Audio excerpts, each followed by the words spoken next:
There is a fragile peace in Freiburg after the defeat of Kelby Loring and the flight of Redmond Earhart and Archbishop Rosencreuz. The city recovers from a difficult autumn and prepares for an unseasonably cold winter. Logan Seeger, the son of Iron Prince Eric Seeger, has been freed from captivity.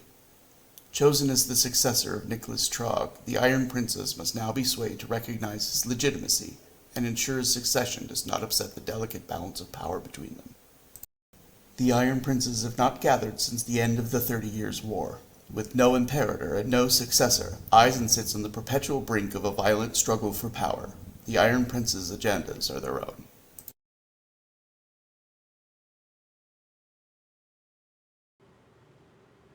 The city hosts 5 Iron Princes, but violence threatens the negotiations. A children's puppeteer is left behind a hidden room filled with the necessary means of producing an extraordinary number of explosives. Her identity, even her name, remains a mystery. 2 days remain until the princes are scheduled to convene and discuss the fate of Logan Seeger, the sworn heir of Nicholas Trogg. Some of the Iron Princes seem most concerned with the fate of Freiburg, while others are more concerned with the empty throne of Imperator Reifenstahl. Of the 3 princes that neighbor Freiburg, Fawner Posen claims disinterest in running the city. Stefan Hilgren III is frightened of Posen, and Reinhard Dieter von Wisch is not in attendance. Our camera actually opens up not on Freiburg in the moment. It is actually opening on Charus, a Charus of several years prior. Charus has been on a steady course towards greater and greater disparity between its most poor and its nobles. And on the outskirts of the city, the area that the peasants and the working class are allowed into to do business on behalf of to do business for the city. We close in on a theater which has been permanently closed by order of the captain of the musketeers. In the window of it, there is a sign. And that sign is for a show called La Guinevere de Charus. But there is nobody in attendance. There are boards over the windows. And for just a moment, we linger on the figure of a child that's staring at the glass and the sign that's been boarded up. And then we cut to a square outside of the town itself, one that is in the encampment of the poor and impoverished that surround Charus, where a hastily erected gallows has been set up. At the tips of muskets, the people are sort of forced into the square as the acting troupe that once performed the play is led up onto the gallows. And once again, we see the same child who is looking in on the glass, and we kind of zoom in on her face, and we can see the similarities to those who are assembled on stage. We watch the kind of slow horror build on her face, and then we can hear the trap doors opening and the crack of bone. And the same face, years later, starts awake in her bed, deep beneath the streets of Freiburg, where she sits up off of her bed and puts her head in her hands and looks across the area that she's taken as a bedroom to where there are barrels upon barrels upon barrels stacked in her room. And that's where we're going to open. So I'm going to throw it over to Honorine never gets to go first. So Lori, why don't you go ahead and introduce yourself and then we can get started. Hi, I'm Bliss of Gloriosa, also known as just Gloriosa or Glory. I am here 2 nights a week, although I'm only in the camera 1 night a week. I produce for our Thursday night game, which is Deviant Paradox, which is just a whole bag of weird and unsettling. So I get to sit behind the camera then, and I come out from my behind the camera Warren on Sunday nights as Honorine, who is our resident noblewoman? Question mark. At least for now, hopefully. Question mark. Um, I have a lot of questions for Siosa, and he doesn't want to answer any of them. Um, yeah, I think that's about it for me. So I'm gonna hot potato it over to nobody's eating right now, and it's a crime. Hans, go for it. Hello, everybody.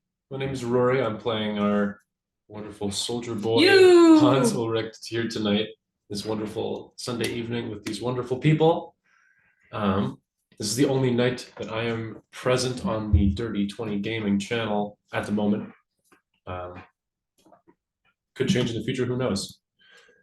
Outside of this fun environment with this awesome game, you can find some music that I've made on SoundCloud because distributors, it's a whole thing. There's some new stuff, some old stuff, some half finished stuff, and hopefully more stuff getting put up there pretty soon. Kind of getting back into the swing of stuff. I And demand that you update. I've listened to it all already, and I need you to update. that's fair. I do have some stuff like buried on either a USB or an external hard drive somewhere. That's an adventure of my storage. I have to find a bunch of my old stuff. And You need to get the pretty lady what she wants. definitely do need to get back into the swing of things a bit more with that, and the other project that's still in the works because is getting into streaming once again. And I say once again because I've streamed like maybe twice before on my channel, but I'm hoping to kind of spin up a DJ set slash satirical radio show type thing in the near future. But yeah, that is about it for me. I think. Ooh, let's give it to Gav next. That's me. Hi. I am Bison_Stonefist. I am playing Gav the Grin today. He is our big lovable guy. I am here 4 days a week, which is code for I have no life. Tuesdays I run the Cyberpunk Red campaign, Carnage Heights.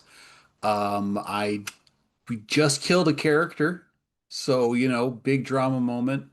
Watched the last couple episodes for that absolute gong show.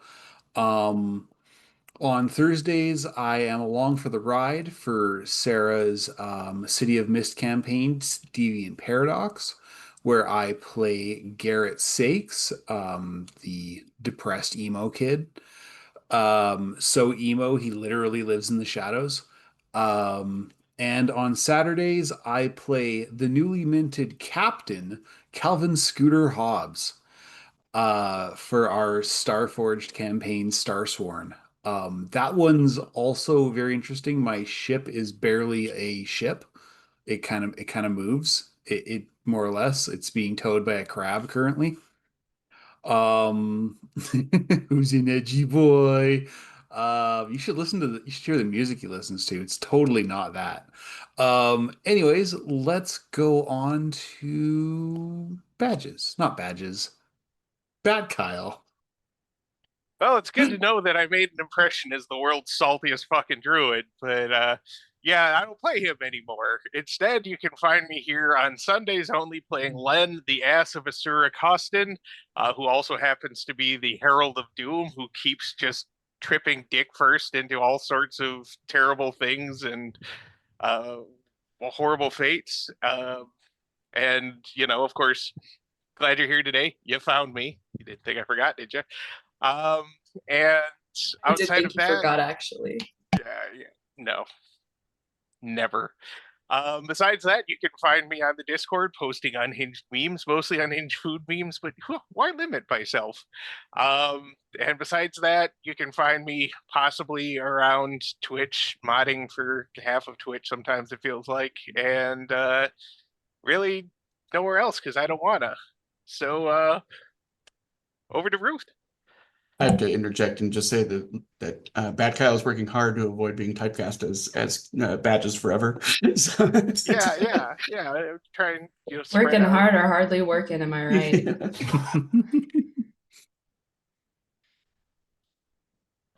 Hi, I'm Ruth. I am here on Tuesdays as Exit. On Thursday, rewind. I'm here on Tuesdays as Exit, the resident fixer, noticed by Rogue. Yay. On Thursdays as Nora.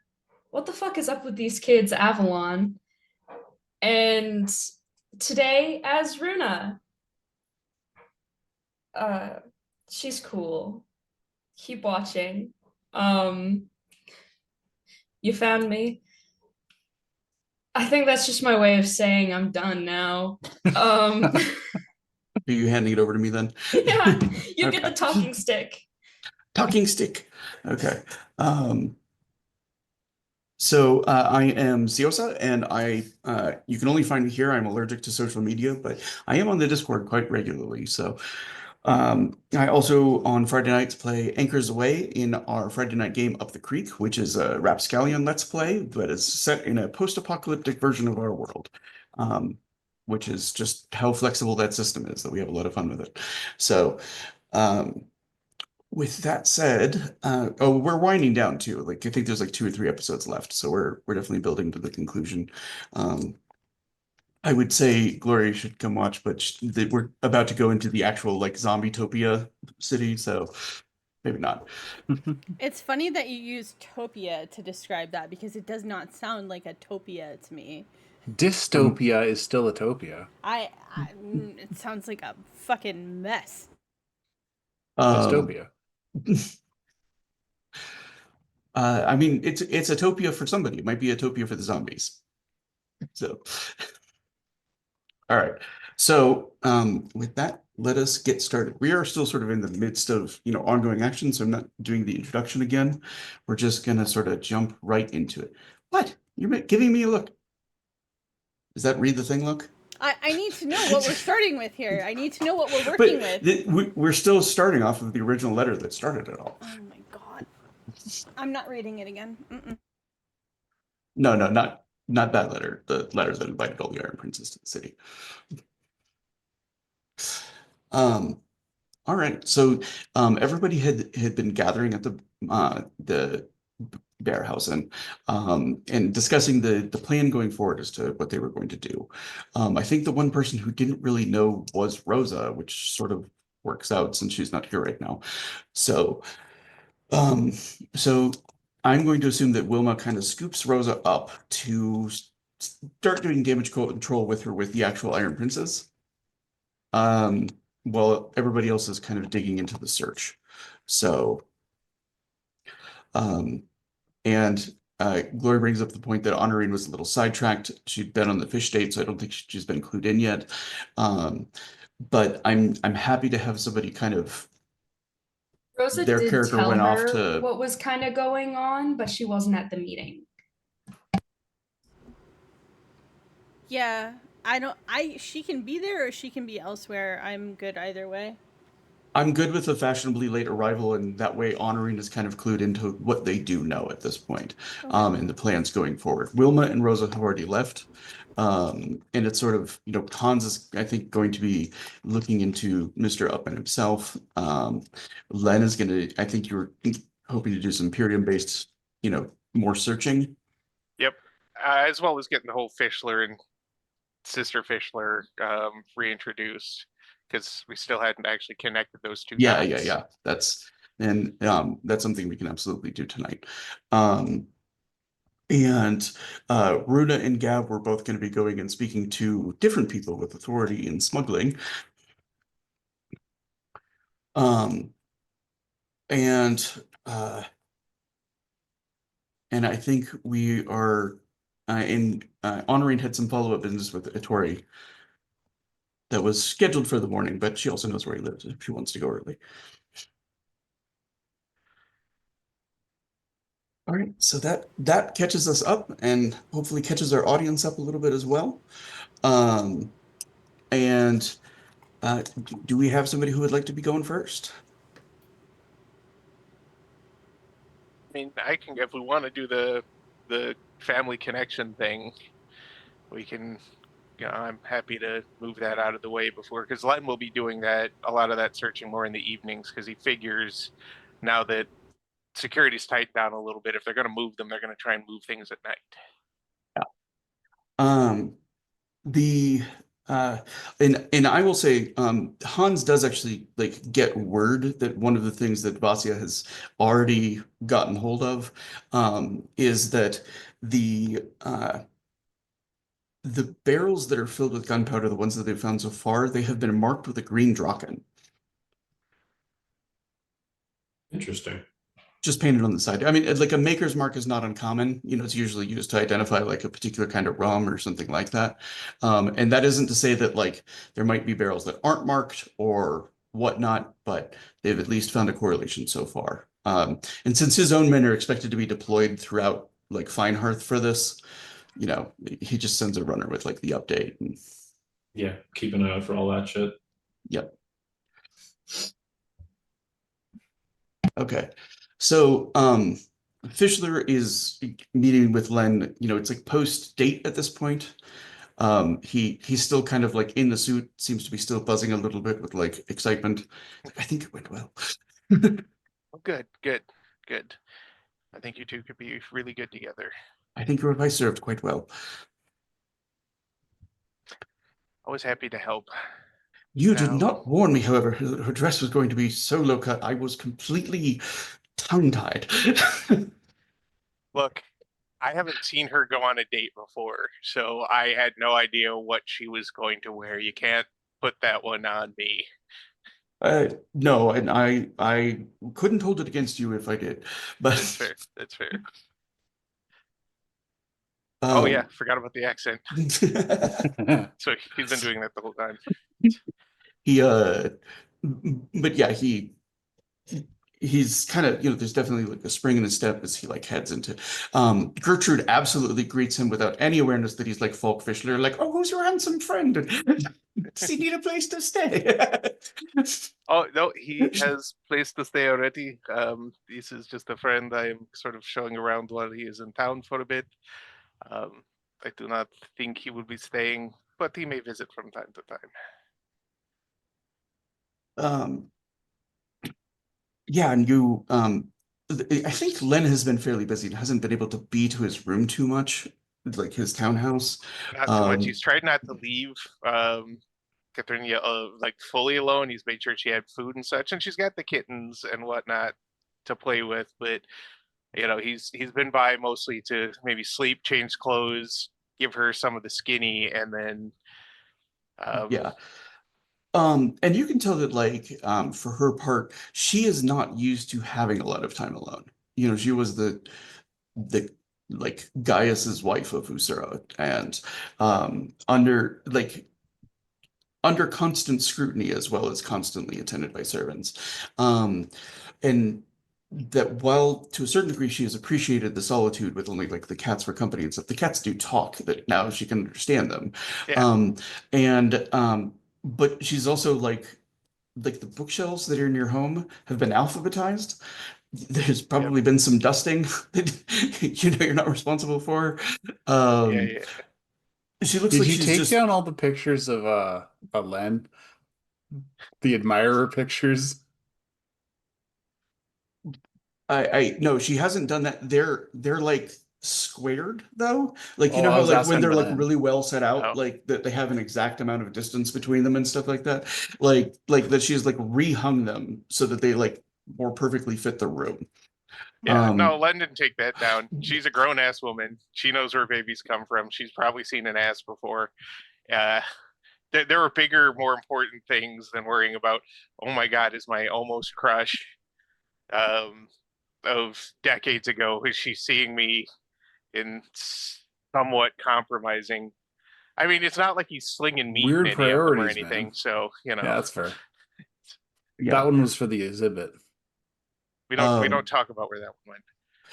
there's actually a discussion about this, like of like so like physically, like I think Len and Gav and Hans are all very strong characters. You know what I'm saying? Yeah, But like that it was imagined a very different way. Like I picture Hans with gym body, You know what I'm saying? Like everything very like well developed because he's like been wearing armor and stuff like that, and so he's trained for it. I picture Gavs is like just about size, and then we were talking about how like mentally my picture of Len is sort of just like a bear. You know what I'm saying? Of like that he's like big and kind of hairy and just strong, but not necessarily like sculpted in the way that like you would get from like a gym or something. Does that Gav make Yeah, has a yeah, sense? strong Gav has a strongman's build. It's wide, it's big, it doesn't look strong, but if he needs to move something, it is absolutely moving. yep, And I imagine part of the appeal for the sculptors, beyond the dangerous beauty and the painters and stuff like that, is that he has like a unique appearance for Eisen. yeah. Um, That works. uh, but not necessarily doing like wrestling poses for pictures or anything like that. Yeah, Um, not normally. uh, the in more than once you have come back to like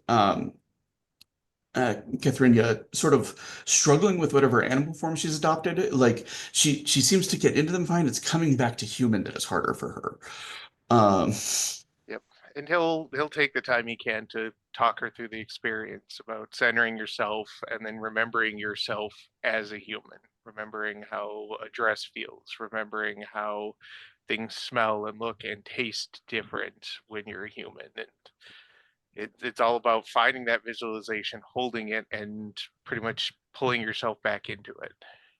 yeah, and she had more than once expressed that it was difficult for her to find something about being human that she remembered fondly in Yeah. comparison to the simplicity of being an animal and unbound by politics or fears or all of that. But when she sees her brother for the very first time, without even thinking about it, you see her go from cat form to human and just throw herself into her brother's arms. Um, and Falk just kind of like lifts her up until, toes are off the ground. And he, like, oh, it has been too long. Yes. He's like, what has happened to your hair? And she, she says, that is part of the explanation. He's like, and your eyes? That too?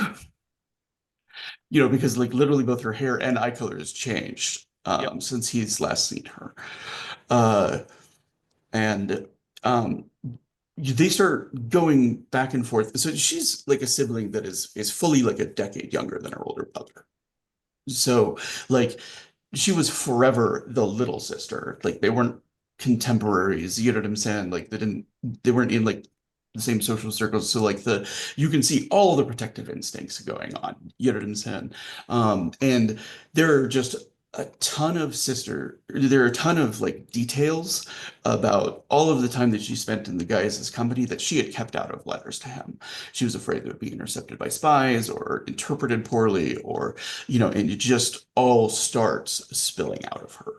Um, the number of times that she just sort of put up with something that was personally painful or agonizing or was just done to sort of like keep her under the Gaius's thumb.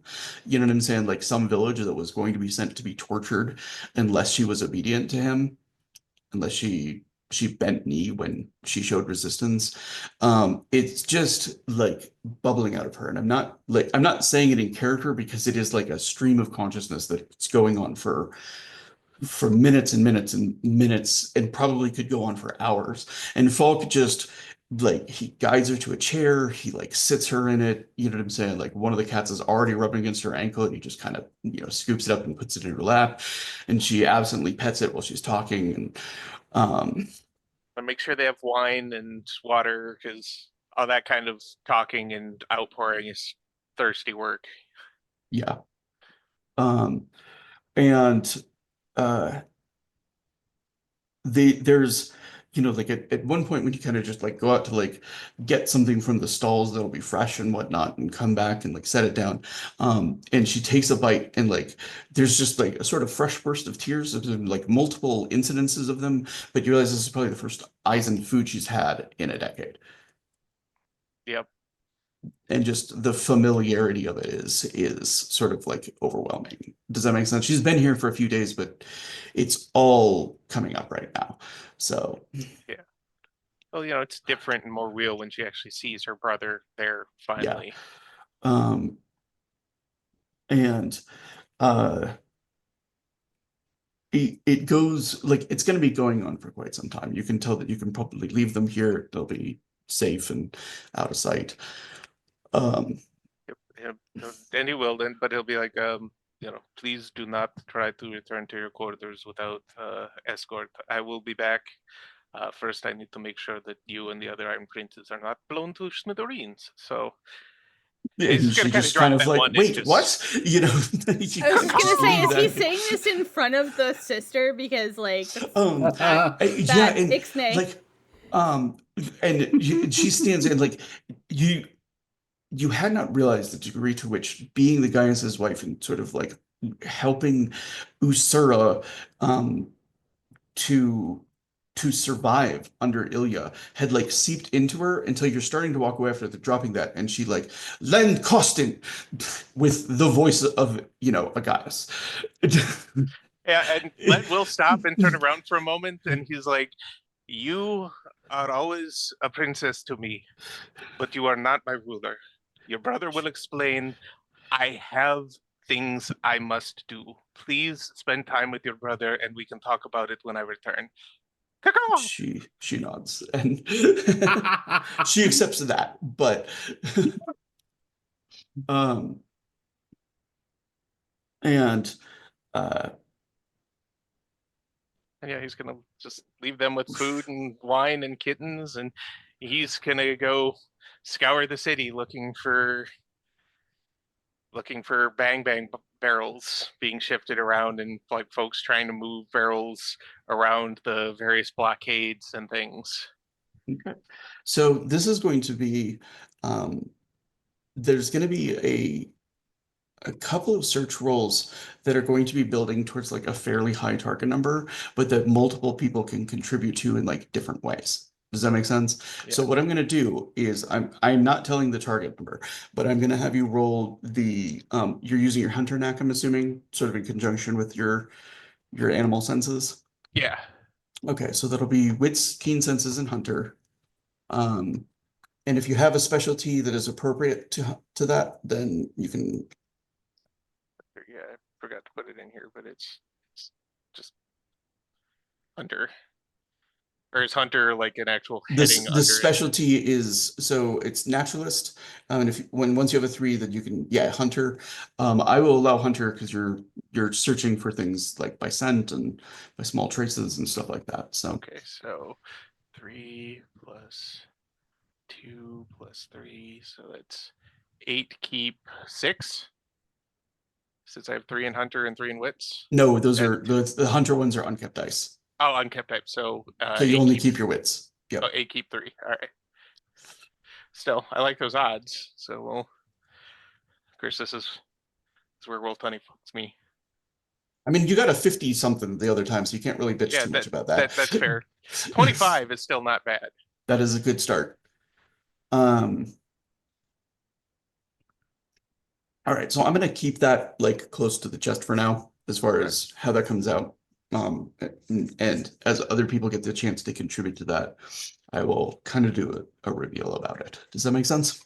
No, it works for me. All right, who's up to bat next? I will be, Okay. since Um, she knows where Atori lives. yeah. Um, so the apartment that you had seen him to before is a townhouse unto itself with the upper level that's been turned into an alchemical lab. Um, and the your arrival even late at night, you catch sight of him in the window, like looking down, and he comes down. He is much recovered health wise, you know what I'm saying? But he's still not to where he was prior to like the fight with the Birchling man. Good lord. Um, uh, but he smiles at the sight of her and opens the door. And, He says the Um, lady does call late at night. Did you get my note? I did, and while I suppose it might technically be morning soon, was not yet ready to meet you. Well, this couldn't wait. I And need. he sobers when he gets the like sense from her that it's like not playing around time. So, It's unfortunately not flirt time. But she um, does kind of pause, like as she's stepping into the townhouse, like, and as he closes the door and all that stuff. She's like, are you all right? Really, I are you all right?" I am. I'm recovering. He says, as I said, the toxin I made is extremely dangerous, and um, he kind of gestures to the lab above. He says, my family producing it before would have had a lab that filled an entire dungeon. He says, complete with safety measures and a number of unique retorts and alembics to avoid corruption. I was forced to reuse supplies, and uh, that didn't work out as well as it could have. You wouldn't lie to me, would you?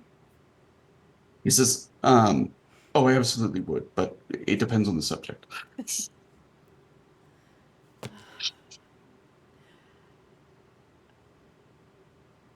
I need a swordsman. And you are here, so you need a swordsman who is discreet, as opposed to one you can hire at the guild. Yes, that's true. You're so perceptive. My. Do you remember what I told you? I don't remember what she has told him about her trip to the city. Um, I haven't gotten to that point in the notes yet. um, One of the things that she has gathered about Ettore is that, like, the things that she tells him, he often simply sort of like accepts and nods, but it has frequently surprised her with knowing more than she's actually told him. Okay. Well, this is probably one of those times. So she's going to be like, my entrance into the city was as dramatic as any Montaigne could ever wish for. As I And recall, you mentioned the Inquisition and not swinging in via a chandelier. well, that's a trope. It would have been gauche, so I didn't do it. I say it depends upon the dress. Anyway, uh, I was abducted by a swordsman who was hired to protect me on my way from Charuz to actually from Cease to Ceaselands to Eisen. And I need to find that man. What can you tell me of him? She's going to give him a description, and she's going to mention that he, as far as I know, here's his build, his hair, his manner, his clothing, any scars she remembers, like all of that stuff. What about Uh, to his character? Is he brave, cowardly, flirtatious, uh, a liar? well, I'm resisting the urge to call him a liar just on principle by taking a double contract like that.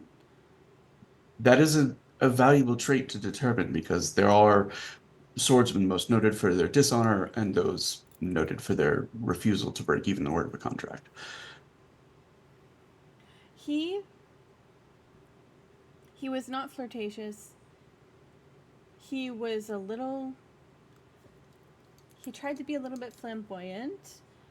The lady Therese Rosette runs to Rene, sends her regards and sword to the throat and all that stuff. So, Oh God, yeah. how Mm-hmm. utterly uncreative. Mm-hmm, mm-hmm, mm-hmm. But when it came down to danger, when it came down to possibly losing his life, he was quick to put a blade to my throat and ride without sleeping to Freeburg. He also, Several he days also, travel. pardon? That's several days travel. It was all done in a day. That must have been uncomfortable for you. I was more worried about the sword than the sleep. Anyway, when we got to Eisen, stop it, Bison. Stop it.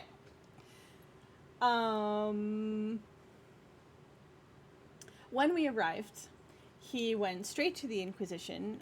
I was placed in a confinement, and he demanded to be inducted into the Inquisition so that he could kill me on the spot. Well, then we have the answer right there. Oh. The Inquisition keeps immaculate records. Of what? Everything. Somebody who had come to them with an offer and a potential witch, their name would have been written down, any associations that they had, any proffers that were made. Well, how quickly did they write those things down? Because there was a bit of a situation afterward. Almost immediately on my arrival. I am certain there's some sort of record of the events, and from there I should be able to piece together more. I just need to steal a few things from the church.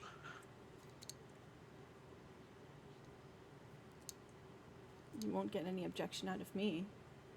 Don't worry, with Rosencruz out of the city, it's considerably less a favor than I might otherwise consider it. So what do you want in return?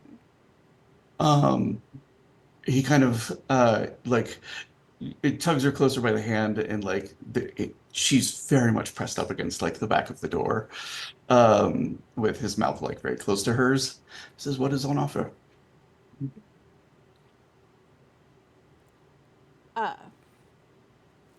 Gratitude.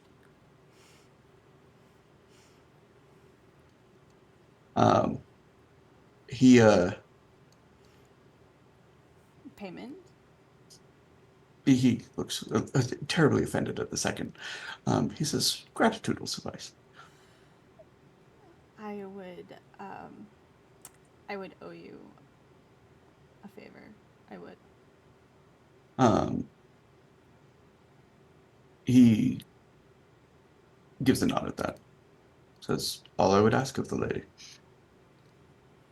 For favors.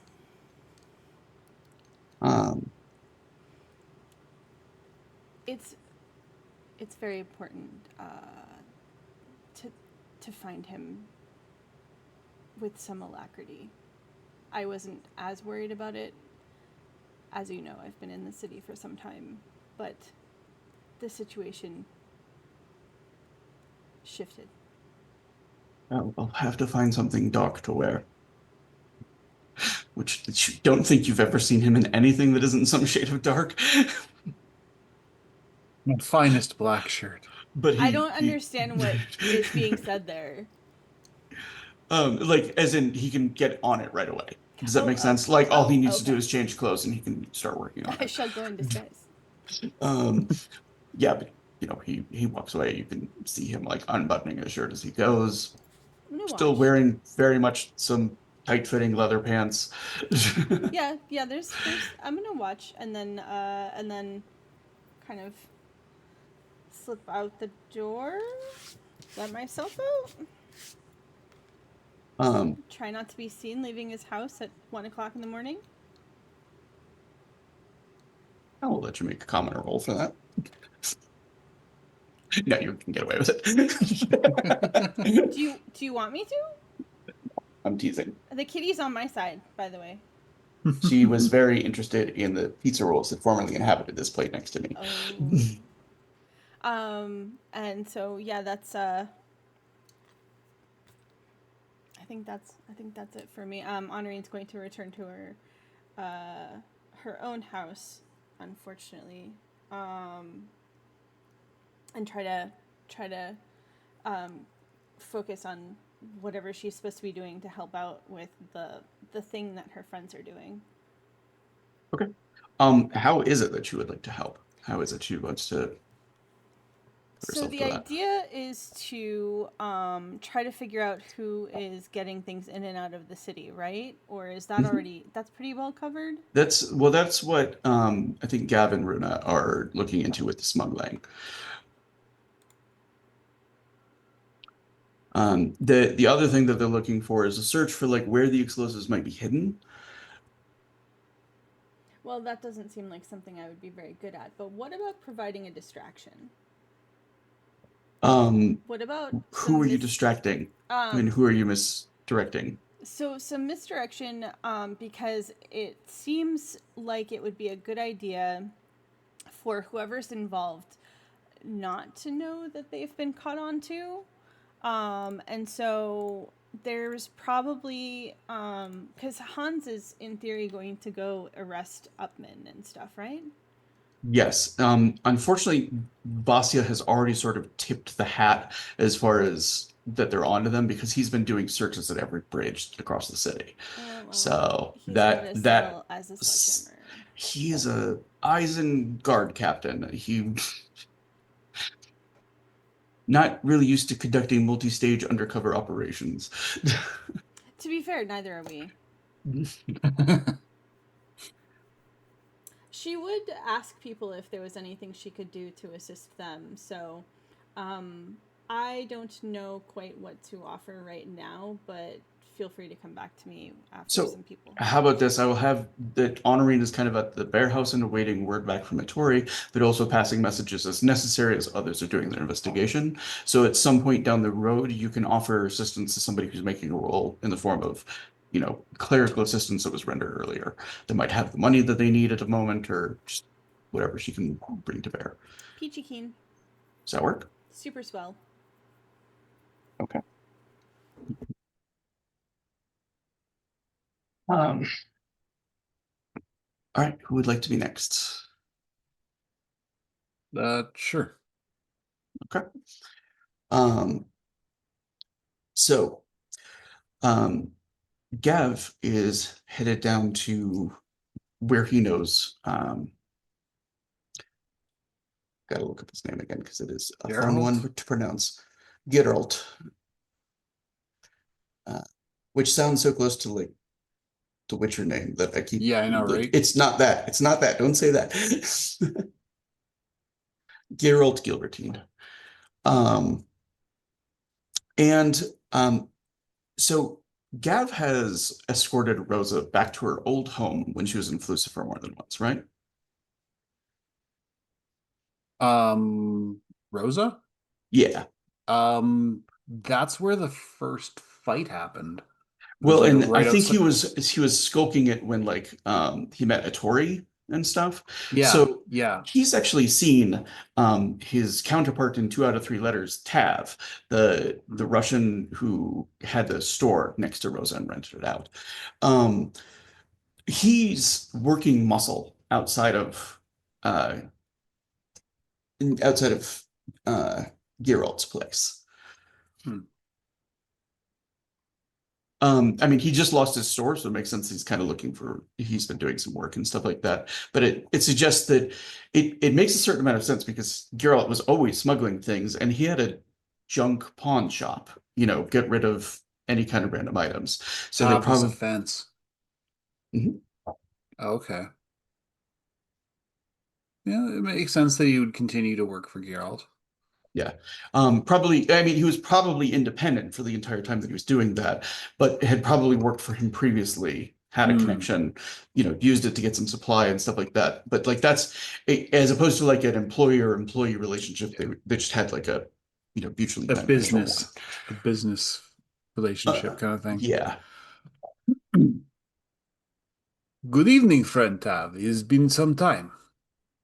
He says, he's like, oh, Gav. And these are like 2 very large men with very similar names. You know what I'm saying? And they, he says, what brings you here? It's very late. Um, Uh, some business with friend boss.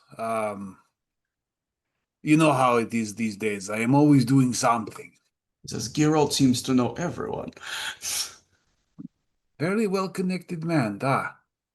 Is he in Um, right now? He is here, yes. And he, he knows Gav by reputation and everything, so like there's no question for him as he like opens the door. Mhm. And we are without a Sarah tonight, so she just updated us. Or sorry, without a Sans. Uh, so he opens the door. It's been a while since having been in Geralt's shop, and Geralt's shop has changed every single time. Like he rarely holds onto a place for more than like 2 or 3 months at a time. Mhm. Um, and but this is the first time that you've seen him like working something that's actually like akin to a storefront, although it's not a storefront that anybody can wander into. Does that make sense? It's It's a like front.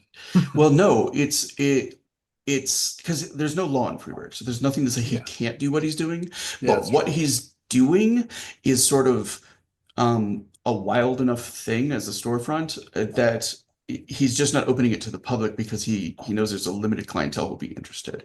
He is selling Cernith artifacts. There are dozens of them that are in display cases and stuff like that that are like throughout his shop. They have, there's some that look, like as Gav is like kind of like looking around the place and stuff like Mhm. that, he sees a cat like hop up onto like one of the shelves, and its leg has been replaced by an object that looks almost exactly like Gav's hand, He holds up his own hand as like, hey, look, we match. and it kind of like bops the hand. Um, And Geralt emerges from the back. It's the first time Gav's seen him in years, like pretty much actually Mhm. since the arrest that he bailed him out.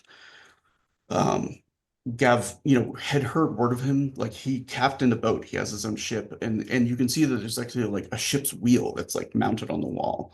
That looks like one of the things that is probably the only thing that he's sentimentally attached to in this whole place. Everything else is part of like a business for him. Does that make sense? Mhm. Um, he he's like, you were right about those years. Big wide grin. You I'm did grow glad into to them, see they though. have kept you. You've managed to stay out of jail for the most part. Oh, I wouldn't say I've stayed out of it. I just haven't spent the majority of my time in it. What about you? Was that your last stint behind bars, or did you find it a few other times? I will say I am still very familiar with Guard Captain. Um, your friends Tav and Bruno have been very good to me, That's good. I'm glad I took the proper measure of them. and it has been. I've had very, very busy time last couple of months. As I see you're accessorizing, and he points to your hand. With this, there was a price, more than just a hand. And he kind of like he pets the cat that's nearby, and he says, and I assume more than a run-in with a junkyard dog. Much worse than last time we spoke. Um, Speaking of times not being so good, I've been doing work for more upstanding folk of late. Says I hear you've also taken on a job or two with some less upstanding folk, some more serious folk. Uh, he's not all bar fights anymore. Although there was that one time, had very good. That's how I got the hat. He smiles at that and he's like, I heard about that bar fight. I think all of Freeburg did. Gav's smile kind of shrinks, and he's like, "Have you been moving large quantities of sulfur of late?" No. He kind of Do you gestures know? around. He says, the things I move are small, but dangerous. Do you know anyone who has? We believe there is great danger to the city. He says, um, sulfur has a limited number of uses, and I assume that your concern is not fertilizer. Well, above board? Well, kinda. Well, right, but I mean, in the sense of like it can also be Yeah. used in the production of certain like. Yeah.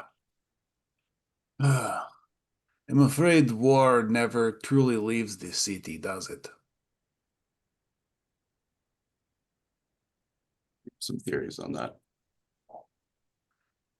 There are some people looking to do some very bad things with a large quantity of sulfur and other items. And we wish to Yes. find them before they enact this plan. Um, he says, and I assume there's somewhere that dogs couldn't simply track it. The sewers are useful for more than hiding rats and illegal drugs. Um, he says they are. He says they've been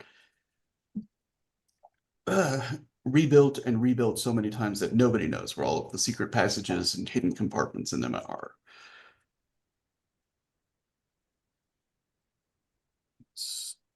Says there's only a handful of people who have any idea of the natural caverns that were built atop. That is a very small list. I've only Bruno was very adamant I do not go down into caves, even when I got big. He says it's not unwise. Or it's not, it's wisdom to stay out of there for anyone. Do you think our explosive friends may have gone down into these caverns? Would they be so Well, foolish? here's the thing. Those caverns have a limited number of ways in and out, and they're prone to collapse. The truly desperate stay down there and no one else. What I would think is that somebody would be finding a very large place that nobody looks too closely at to store everything and move it out of. And I can think of a handful of places like that in the city. Gav's like large swaths of finer haired. He says, no, there's too much traffic there. You need a building that few people go in and out of, few people wander around in. Gav remembers the murder house. Um,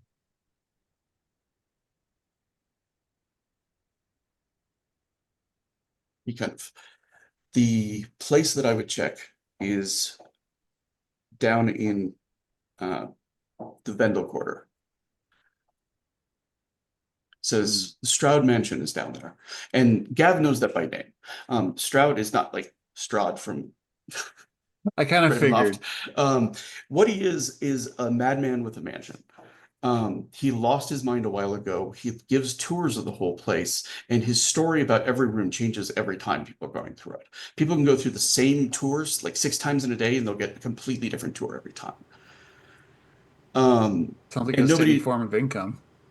yeah, and the place is huge and wild, and there are gardens on the ground, and like it's also a place that like because you can get a tour, nobody's like really like poking around in it. Does that make sense? Mm. A madman with a mansion? Who does that?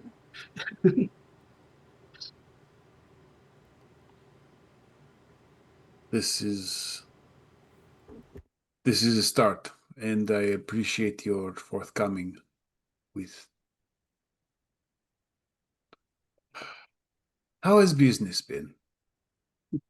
Uh, I have a limited clientele, a limited stock, but they're very pricey. Says, and honestly, right now there's a trade war over these things. Says, and I am profiting from it. I know people like these things because they are fancy and alien and all these, but you and I both know they can do things. Has Yes. anyone been stockpiling the more dangerous ones? Besides me. Bit of The a problem smirk. is the people who stockpile the dangerous ones more often than not don't know which ones the dangerous ones are. And that eventually catches up to them. The number of people who understand what is dangerous and what is not, well, the only real competition I have is the Explorer Society, and they don't openly sell anything. This is it's like, in a way, this is from them. Um, he looks at the hand and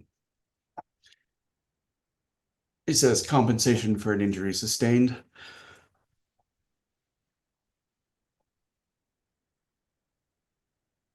We were the only things to make it out. You've heard of Verschlingen? Oh yes. You are looking the only man to have killed one.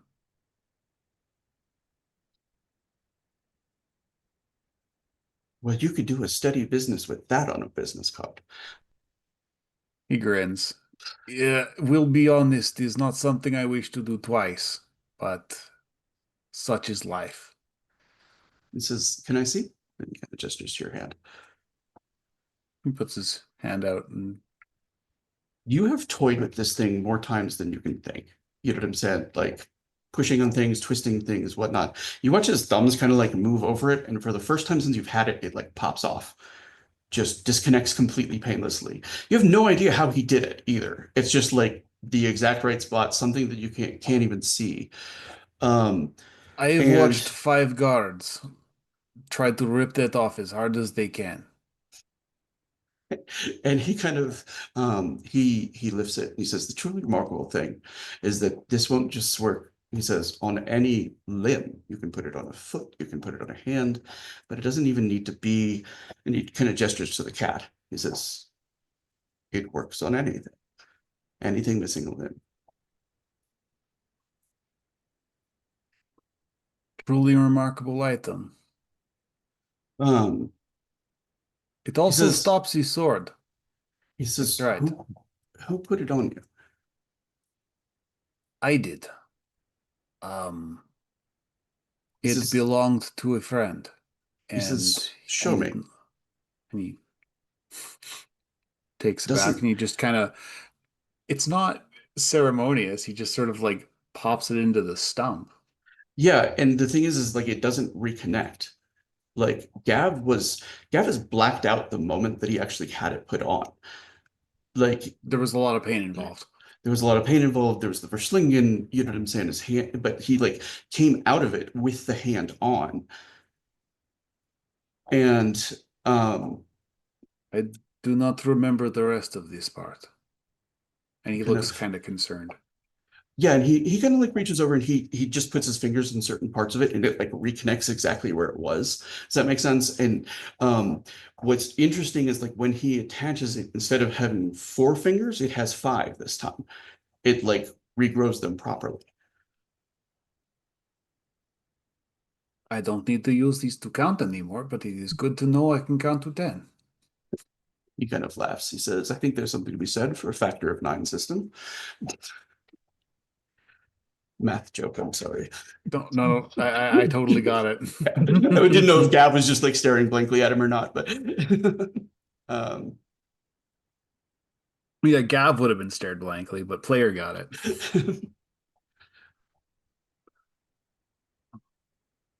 He just sort of shrugs like, I don't know how I did it the first time. Could someone else have done it? Sir Roland was dying. And no one else there would have known. Everyone else was dying. We were caught off guard. And it slaughtered us. And you escaped Remarkably, da. with Cernith artifact. To replace the hand they lost. Curious.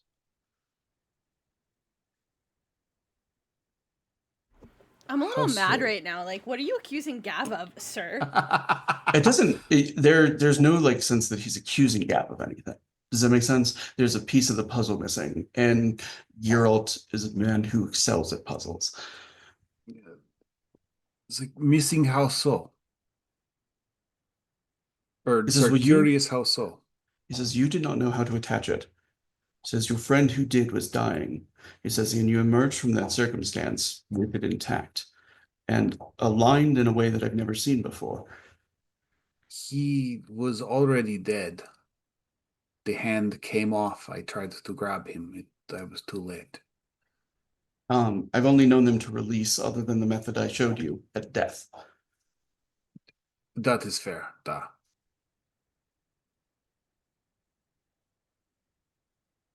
But I remember the mushroom. I remember cutting the hand off. I remember Roland.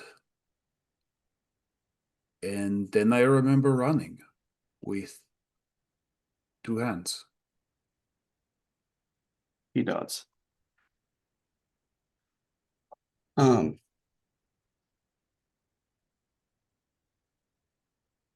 I ask you a very frank question, Gav? Da.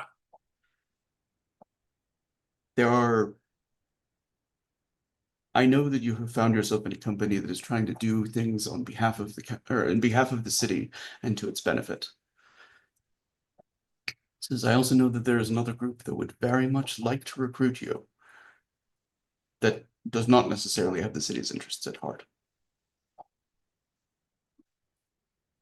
He says, but that second organization is one that you have long stood on the edges of. The Council of Shadows. He nods. I currently have work for them, or have work to do on their behalf. Says, But I I asked have you to been kill busy. someone. Persuade to join a different line of work.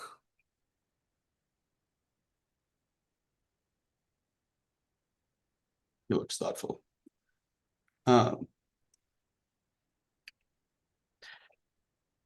If you find yourself without choices, if you find that they are moving on you and making demands that you do not like, talk to me before you take action. Currently is favor for favor. I did not need them. Favor solved itself. But Gav is man of word. This man will have a conversation. This is it.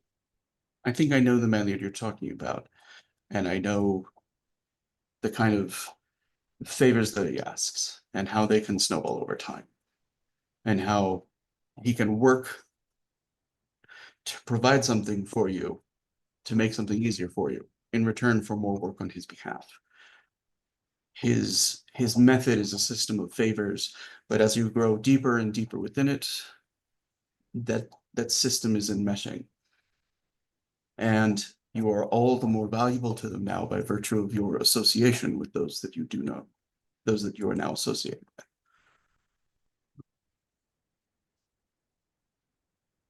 They will look to you as a means into the halls of power.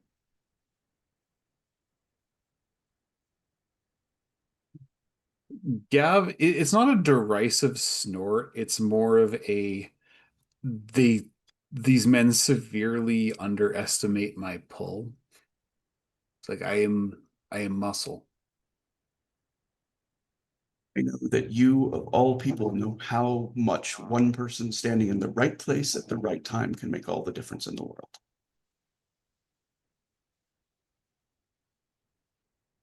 I will keep this in mind, and I appreciate your honesty.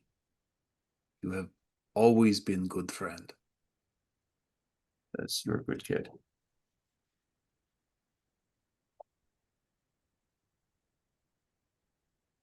Until I see you again.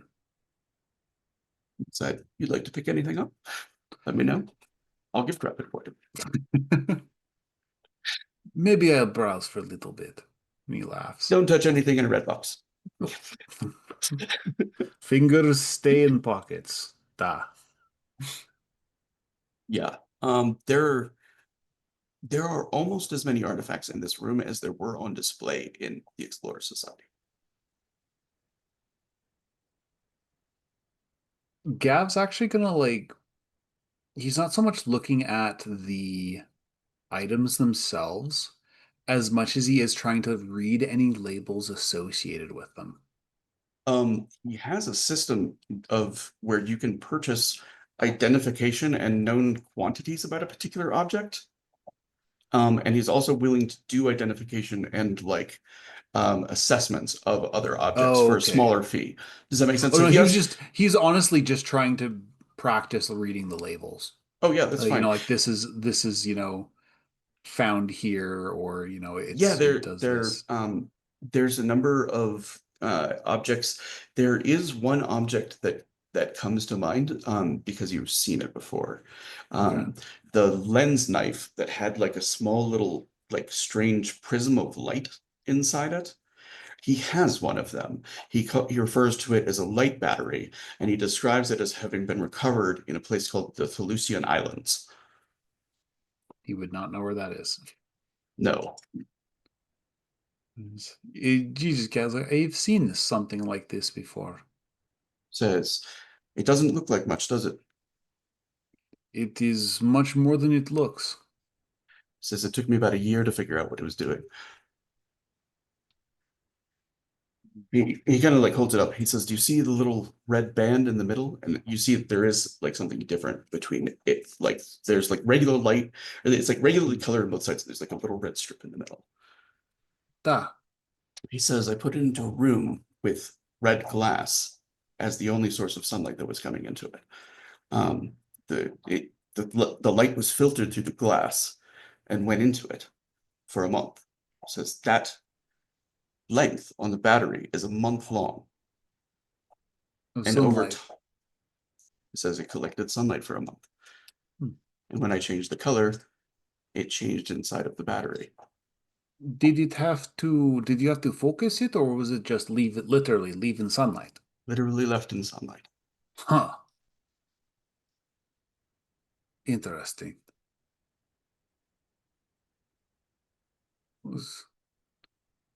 Do you know what it does? Not yet. And it is like another lens knife. No, it's the Like battery literally, that went inside of the one. battery. Oh, Like they found out that it didn't work when the thing was outside of it. And it worked continuously and endlessly while it was inside of it, so long as the trigger on it was pulled.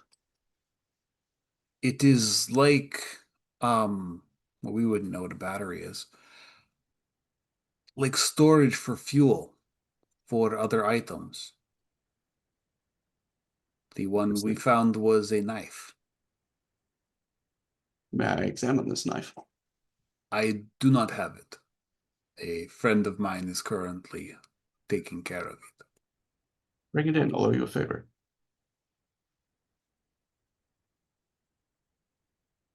Anyways, I will leave you to your shop. And he makes sure he pets the cat again before he goes. The cat just gives his hand another bow. Yeah. Yeah, and you see him, he kind of like tosses down what looks like a little like marble. And the cat sort of chases after it. And whenever the cat's like little Cernith hand gets close to it, the marble floats away in another direction. And it just sort of like hangs in midair. And it seems to be like the most delightful toy the cat has ever seen. Because it cannot make contact with it, but it keeps trying. And every time it does, it like swooshes in a new direction. Nice. Quite possibly the most spoiled cat in all of. Yeah. 17th century, got a prosthetic arm, magic floating toy marble. All right. So let's get over to Runa, who is doing another investigation. Yes. And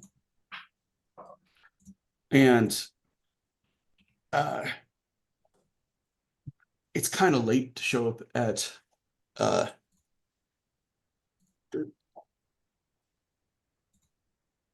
Jairus's place, but you know, there's an imminent threat. You know, he looks a little like sleepy as he comes to the door, and when he realizes that it's Runa, there's a sort of like immediate apologetic, like, "Oh, I am not dressed for visitors." Kind of quickly like yanks his robe a little bit more closed and She kind of just holds out a pastry. It's like, sorry I came too late, but I could use your help. of course, but you don't have to bribe me for help. Oh, I'll take it, but this was a treat. well, let me get some plates and tell me what you need.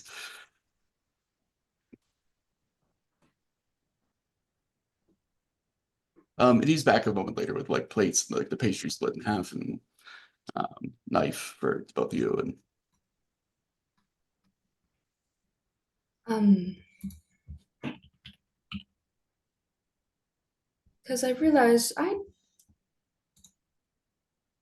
well, sorry, I'm formulating.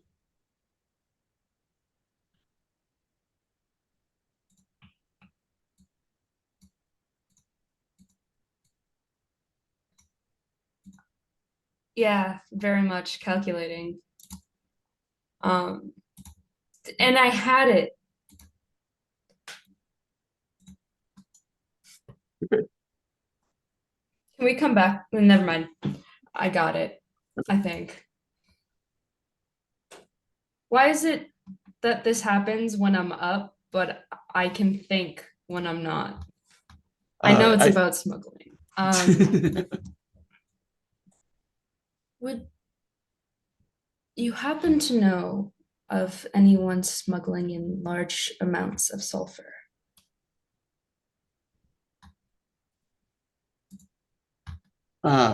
He kind of moves, like raps on the door, and calls up for his sister. And uh, she comes down and joins him, and he says, Runa was asking about anybody moving large amounts of sulfur. He says we both are you talking large as in frequent trips or large quantities at a time? Um, Either or, but large quantities might get me where I need to go. He says there used to be one name in the city that if you wanted to smuggle ore, minerals of any kind into the city that you went to, says, but he's not in business anymore. And could he be under circumstance? No, he's very dead. His name is Jor Gutterson, who is, you know who killed him. Okay. That is very helpful. He had a number of ships under his business, he says, and we built all of them. Says he always had false floors so that the ore could be transported underneath it without. He says, I don't understand it because everything that he was moving is legal. He says people were literally paying to have its movement hidden. He was a shady dirtbag anyway. So. Yeah, he was. Yeah. Says if we were half a day late on delivering a boat, he wanted a 50% discount. Of course. Sounds like him.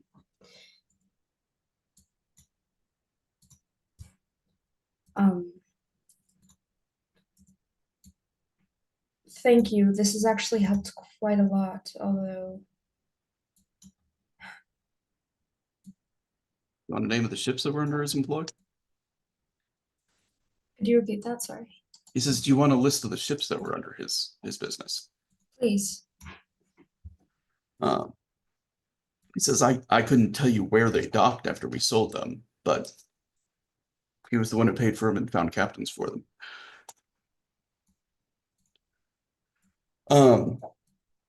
Yeah, he kind of like frowns. The sister, she says, there was one of them that he needed the whole treated special. I'm sorry, what? It says that it was unlike anything we'd seen before. The whole where everything was hidden inside. He needed us to prepare it in a special way. There's some kind of uh, iron sigils that he wanted to be um, nailed into the hole on the inside of the smuggling compartment. Mm, I still have the drawings of them, okay. but we This- sold that ship 2 years ago. Okay. This is all helpful information. So they get you a list of like ship names that'll be smugglers that use most of the places that smuggle inside of the city. There's a lot of them. It's like one of Freeburg's biggest businesses. Mhm. And most of them, work in repeat business, so they wouldn't necessarily turn over, a ship owner or a ship or Mhm. whatnot. But it's easy enough to find some kids and say, hey, if these ships go by, come tell us. Because there are plenty of kids looking for work and would do something like that for next to nothing Mhm. as a cost. Um, the you were sort of expecting perhaps some like Vendel or Besson rooms when you look at the drawings. They're nothing like that. They do look occult, but like you don't really have a reference beyond that. Right.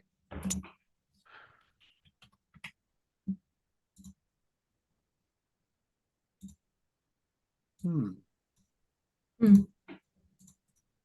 And Curious. you can see the schematic and stuff like that, and it's interesting because it looks like it would like if you think of like the storage area on these ships, because they're river ships, they're a fairly shallow hull, right? So it's like a kind of small triangle that runs the length of the ship that they would be able to open up and hide things in and close it back up. Right. It is all over the inside of that, so we would almost create like a seal of these symbols around it.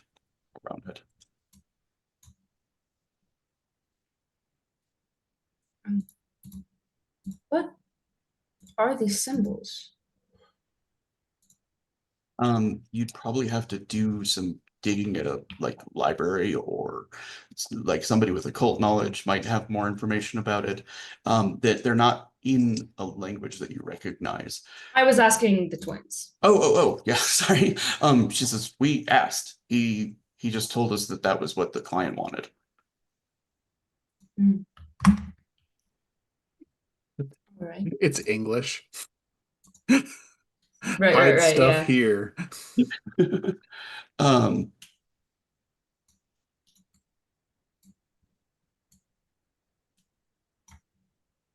um, Oh, Runa is now heralding a little bit of doom.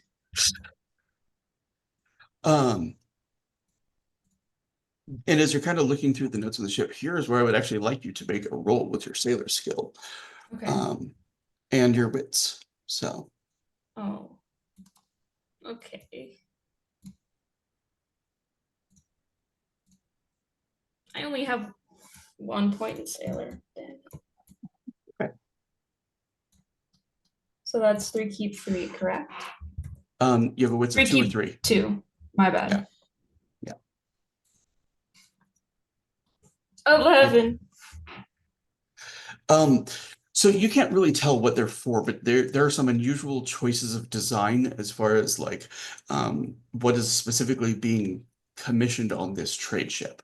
And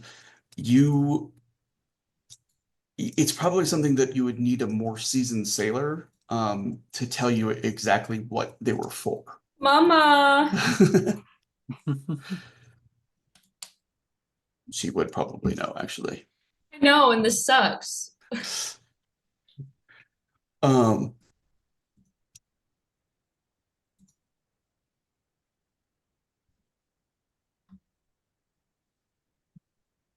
uh, but that's kind of they've turned over, names of all of those ships as well as this particular one, which seems to be different.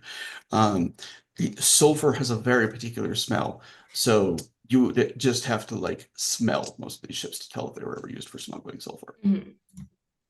Febreze hasn't been invented yet.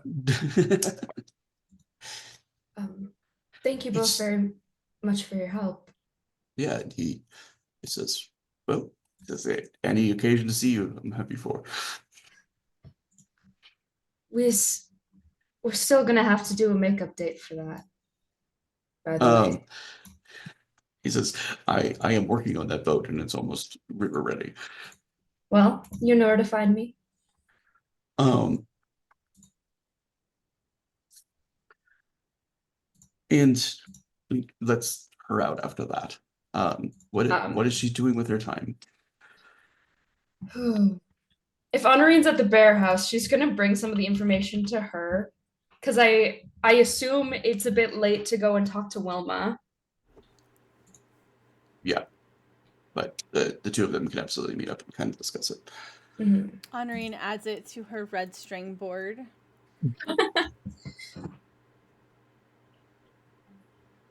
Somewhere in Freiburg, a grandma is like, "Where did all my red yarn go?"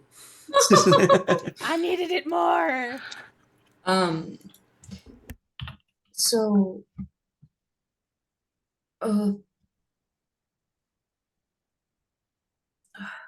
was Honorine here for the Jorm shit? Joran shit? Anyway, that doesn't matter. Think she was? So the main smuggler was under Jordan. Don't worry, don't even worry about him. Oh, right. And he worked for Redmond.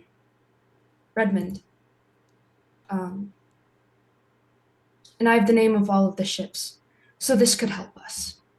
It could. Also, usually when someone with that much power leaves a city, somebody else like steps into it. Am I seeing any kind of moves like that, GM? You're muted. As far as Redmond goes, somebody has already moved into his house, yes. But that's not like they actually like bought it through like the Hall of Records and everything like that, and they're redecorating it. It's actually Honorine's cousin, Charlotte de Rosen, who's moved in there. Great. Well, I mean, not so much her as her husband, who is an actual Eisen noble, but Honorine knows. I also. But I wanted to point out, you have all of Jor's like trade manifests and logs, and they would presumably be cross-referenced with these ships for payments. I'm Right, pretty we sure took they're all at his shit. Lens.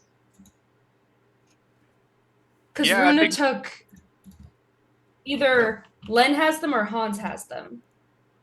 I'm pretty sure Len has them at this point. Len he's got like a cabinet or something just full of all of these manifests that he was like, I don't have the time or inclination to go through this right now because he's dead and we got Runa's cousin out. Yeah. So this needs just going here. Honorine and Runa are going on a field trip to Lens. Yeah. Let's go. Where we're going to be interrupting the fishes. Len is out flying about. Mm-hmm. He's ootin' a boot. It's okay. He won't mind. Yeah, but so like they don't know he has a house guest, right? I don't think they do. I don't think they do. Runa certainly doesn't. Yeah, so there's like a knock at like 2 a.m. on the door. You know what I'm saying? With the assumption like, oh, Lynn won't mind if we and like the door opens and then Honorine is like face to face with like a very surprised looking Falk. Uh, Oh, hi. Am I late for something? And Honorine's like still dressed the way that she was on the date. She's like, don't so look at is me. Falk. Like he's got the jacket off, but like that's it. Them like stammering and shit. Runa just goes, hi, I'm Runa, a friend of Len's. I remember you from the battle at the Bear House, and yes, both of you. What are you doing here? I am, uh, and like Are you it is for staying the with first Len? time that Honorine, like, it's the very first time that Honorine has got the impression that like Falk is trying to lie to her. Does that make sense? And like the first realization that he's terrible at it. Like just absolutely bad at it. He's trying to like figure out an appropriate thing to say to cover like why he's here. Um, Never mind. I don't need to Runa's know. like ready to like hop in and just get things Yeah, going she's, like, because ready they're to, all like- both like he's trying to dodge. yeah, there's a Len very has bright green-eyed cat that's like watching the two of you intensely as you come in. Yeah, she's Len just gonna- has some papers we need. Would you mind if we came in? I think that'd be fine. Thank you.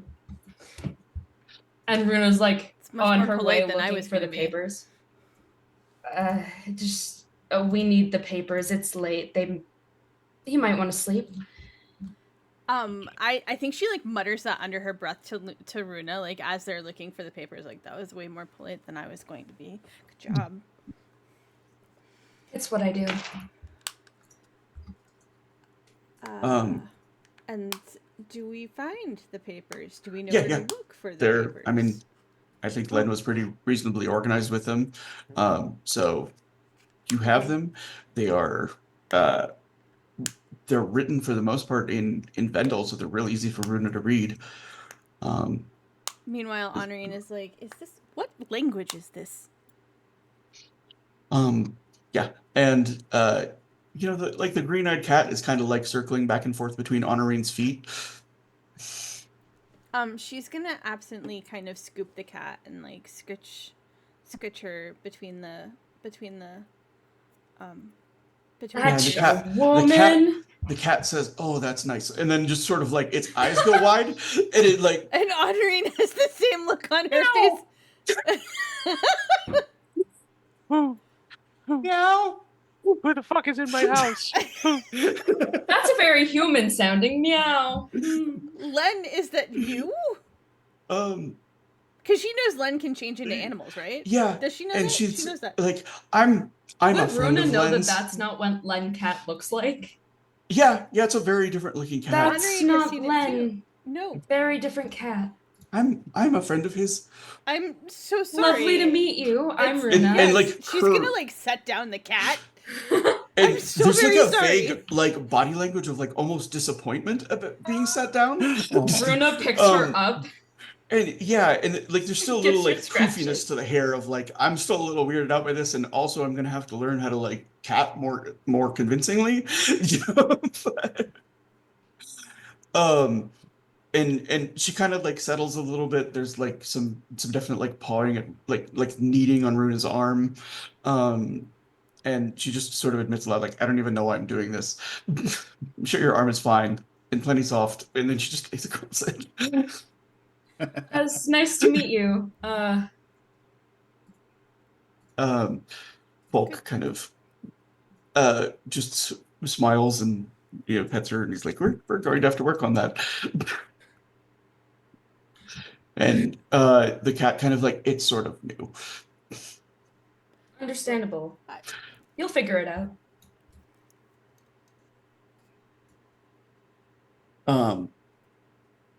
Honorine is just looking from Falk to the cat to Falk, and is like the wheels are.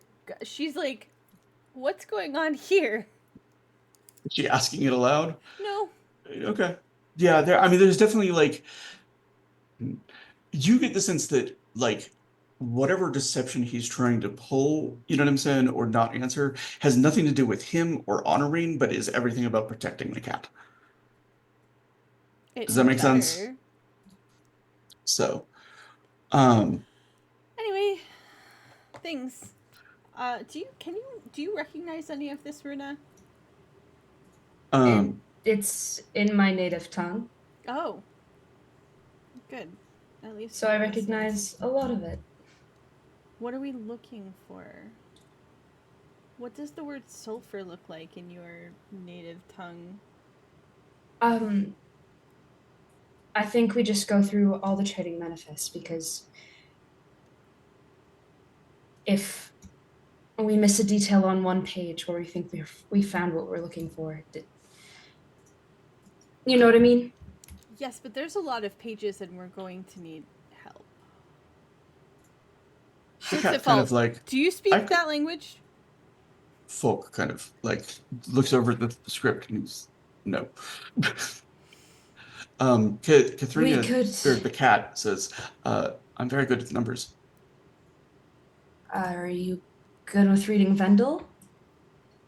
She kind of like puts her paw on where there's like columns of numbers next to it, which is like payments and stuff like that. She says, and I am a quick study. I can read pretty quick, but I'd feel bad for bothering the twins. I've already gone to see them tonight. Oh, did you? Yes, they led me to you, which led me here. And the cat looks to Falk and is like, would you make us some tea? I think we're going to be here for a little bit. Like, that's something I can do. Eventually, Len's going to show back up and he's like, There's just more women in your house. There's so many. And none of how which does are this keep Rosa. happening? Yes. Yes, Um, none of my girlfriend. yeah, and once you kind of turn the cat loose on like these are the symbols we're looking for, she is very like uses a paw like somebody who's like reading through. You know what I'm saying? It's like, oh, here and then Is she just on Runa's lap as she's like holding the paper reading? she climbs up onto the table, she like swipes Got pages it. over.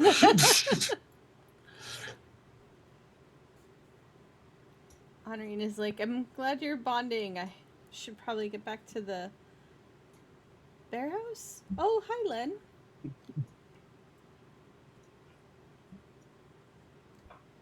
Wait, did you say back at the beer house? I said Honorine should get back to the bear house, and then I said, oh, hi, Len, because I assume he's coming home at some point tonight. Yeah, we'll do that. He'll just It's not kind of. like he has a hot date. And He Katharina doesn't, unfortunately. looks up from the table and is like, meow, and then just like paws lifted like an absolutely human-looking shrug of apology. Okay. We'll get to why you're here in a moment, but first, then he's dropped the accent again. He's just, it's been a long night, and he's just like, first, Falk, I trust these two with my life. They're part of our little coterie doing our best for the good of the city. I don't want to be trusted with anyone's life. Thank you. Yeah, well, too bad. I do what I want. Is so you can tell them, or do you want me to tell them? And he looks at Katharina, and the cat is like, I am the Gaius of Usura. Congratulations. And also Katharina Fischler, the brother of Falk, or the sister of Falk Fischler. Lovely to finally know who you are. I am also having a very hard time getting out of this form, so I think I'm just going to stick in it for a little while longer. Okay. Don't get too comfortable. We've talked about this. Yes, sunrise, I know.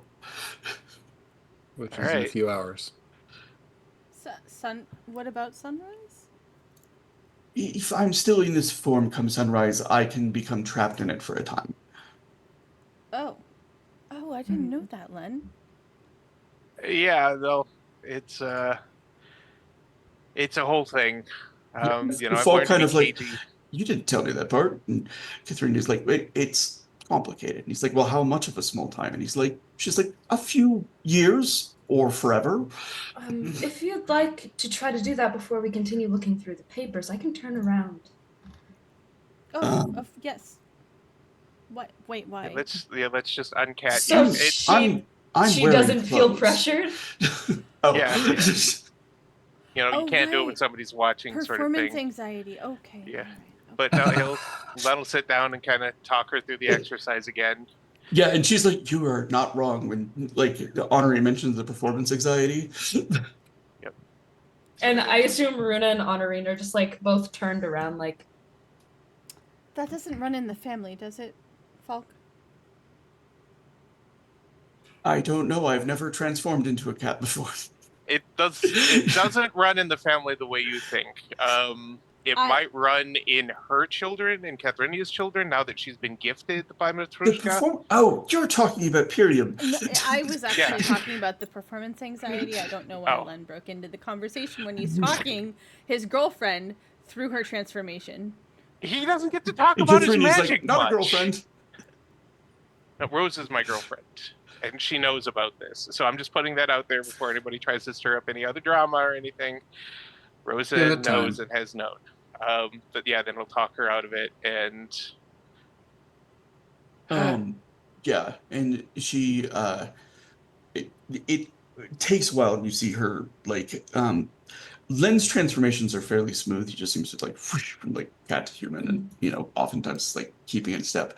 There's like parts of it that are really awkward, like for a moment where there's like a fully formed human woman, except that she still has cat paws and like is kind of like stumbling, like because she doesn't have shoes, she just has paws, and like they're not designed for her weight and distribution. So, and finally, like all of it kind of like comes back, and she's like, please tell me I don't have a tail. Please tell me I don't have a tail.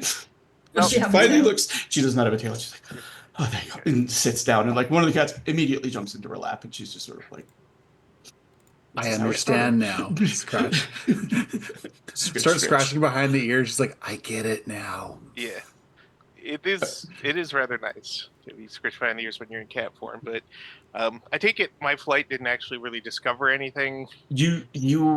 So you didn't find anybody moving like through like over the streets and stuff like that. You did find several empty barrels, but they weren't like propped against anything that you can put together as of particular importance. Does that make sense? It was more like they were carried a distance from wherever they were emptied and just thrown there. But Well, you found them in like every district. Lon will do his best to mark them out, and there's too many of them to actually triangulate anything, I'm assuming.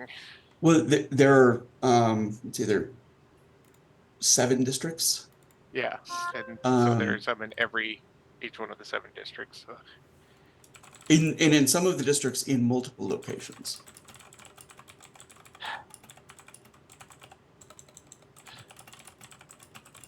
Well, this would be something to discuss, but I think what I have found is not quite as useful as what you're looking for. What are you looking for? Why are you Okay, here? I feel like I need a board. Okay, so I went to talk to the twins who make a lot of boats. You know what smugglers use? Boats. She's just like Henri, fully breaking meanwhile, this down. taking notes, making a mind map. Yes. I'll update my board when I get back. The twins said that Joran was big for ore smuggling. And Joran worked for Redmond, so that could be a branch. Also, Mac bought from Joran. That could be another branch, but we're not going to focus on those right now. I needed his papers so I could search more here because I think this is the best lead we have at the moment.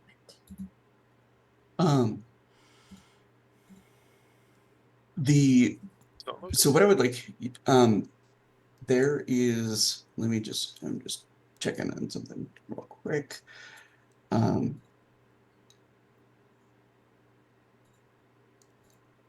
Who possesses the scholar skill?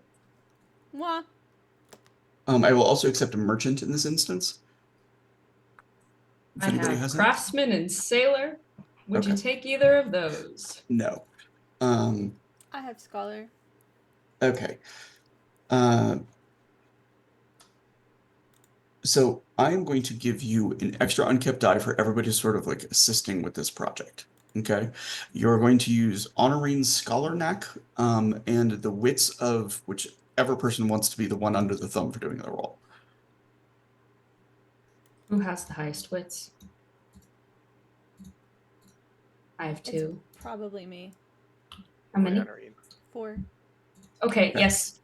Okay. Yes, ma'am, please. So Honorine is going to be the one doing the roll. It's going to be 4 wits, plus your Scholar Neck, plus an extra unkept die for Len, Runa, Kathrina, and Falk, who is happy to help because, conspiracies.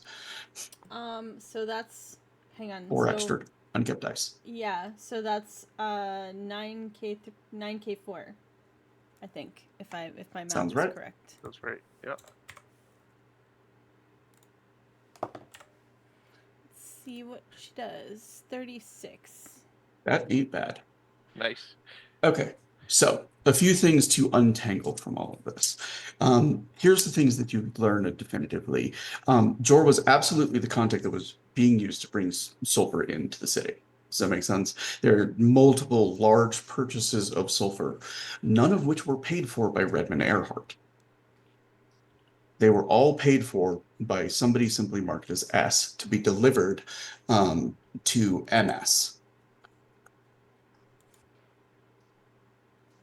MS.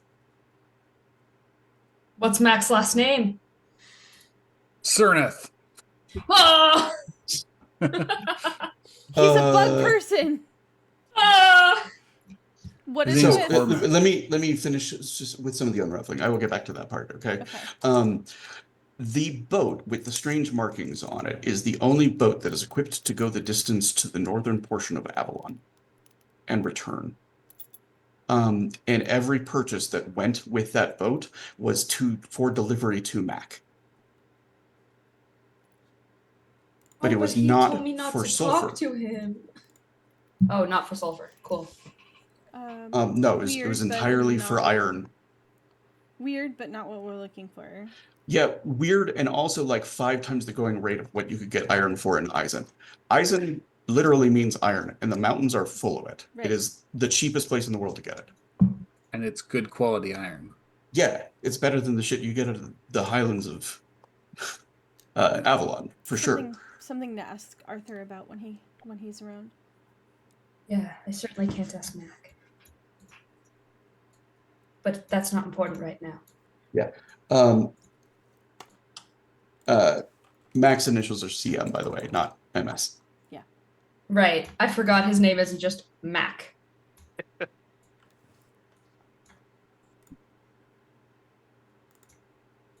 The sums for the purchase of sulfur are extremely large. Mhm.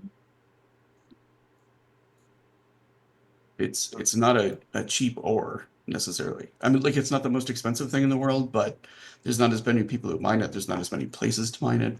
And it has a variety of uses. And also, in, like with as many war-torn nations as are going on, sulfur purchase is kind of a hot commodity. So somebody with money is pulling strings to bring the sulfur in. Who has And that? it's well beyond a child puppeteer's ability to. Ooh, to I need Runa finance. and Gav need to talk. Runa and Gav need to talk right now. Are there any, so did I answer the appropriate questions about the finances and how stuff was coming in that I've brought up so far with that? Believe so. Someone big is paying for it. We don't know who they are. From what I know from Gav, but I wasn't there. I think we might know who we may be looking at. Also, these purchases go back about 2 years. Right. They've been this planning this for time. that long? Trog wasn't even dead 2 years ago. No. Fascinating. So they killed Trog to start this whole shebang. Trog pretty definitively threw himself off of a tower. But the Ruin Mage was there. Why was he there? That's another story. Ruth needs a corkboard and red yarn for this game. I'm so autistic about this game. What's Hans up to? Speaking of, I was just about to cut over to him. How you doing over there, Hans? Thank you for being so patient. Oh yeah, it's all good. It's all good. I've been hero forging potential future Hanses, which has been really interesting. What heroine It's they kept forged. me very focused actually. So it's been quite enjoyable. Yeah, time to go arrest Upman, I guess.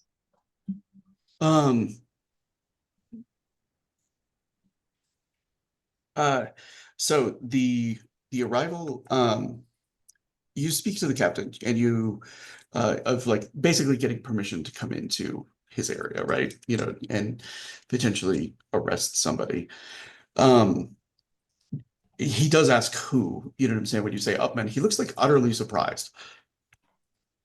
He says, I've never had so much as a complaint about him.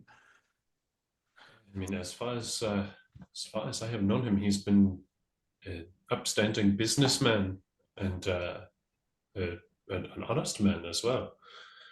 Unfortunately, some recent discoveries have kind of put him in the crossfire of quite a conspiracy. He's You are hoping he might shed some further light on it. potentially, at the very least, give us details on a few of his clients, potentially, their movements. Who knows what else he knows? Certainly not an arrest I'm happy to make. He's been quite nice every time I've visited his shop. He says, you're wearing one of his coats. Indeed, I am. It actually one of the first new pieces of wardrobe I got when I first came here. Um, You may not be happy to see it in these circumstances. I'm going to go with you. He's been an upstanding citizen for as long as I know, and he's an elderly man. Of course, yeah.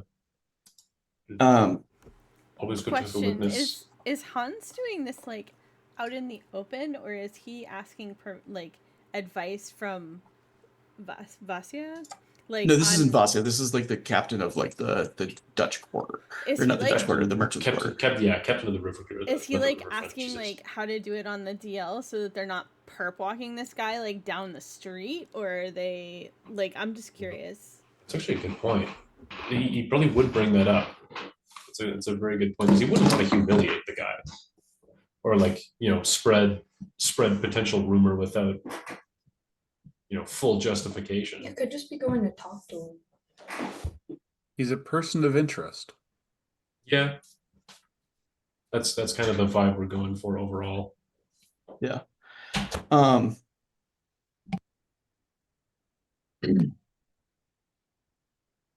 he says the best we could possibly do is to bring a cart around, but uh, and but I don't know if we have any covered ones.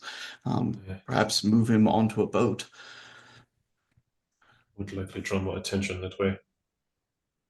And if any of his if anyone else associated with the whole plot is keeping an eye on him, it may be best to just walk him quickly and get him somewhat out of sight. It says my heart is heavy about this, but That's I just trust it mine. would not be without cause. No, of course not. It is what I've been striving for months now. And I just going into the shop. Len gave a warning a long time ago about there being a crossbow under the front desk. Yeah, the what I'm saying? turret But under his table. He's nowhere near it. Like he's sitting behind the counter. He's working very late on the cuff of a jacket. And he says, we're well past closed, gentlemen. It is late. Indeed. Have unfortunate news for you, Herr Upman. There's been some information that has recently come to light to myself and the rest of the Council of Fribourg, and due to some potential associations and also some concerns with some of your clientele, we will need you to come with us. I understand.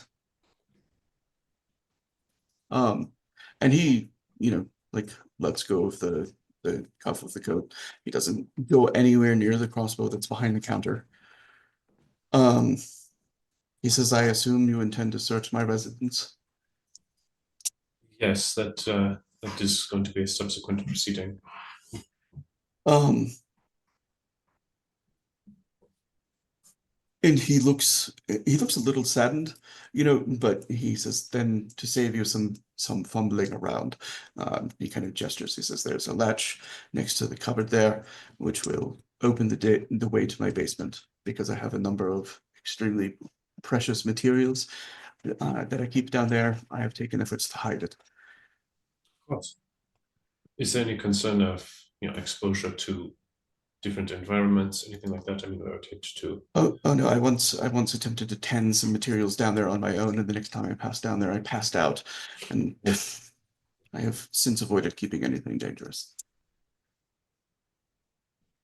Understood. Oh.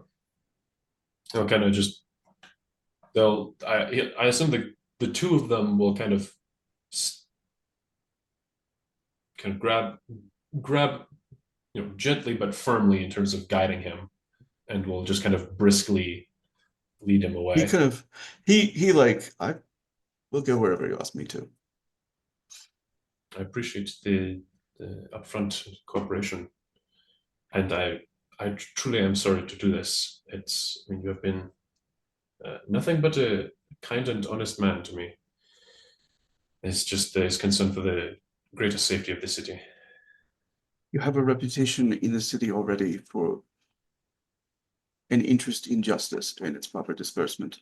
Says, were you Adrian Mueller or a few other guard captains I might think of, I would absolutely resist.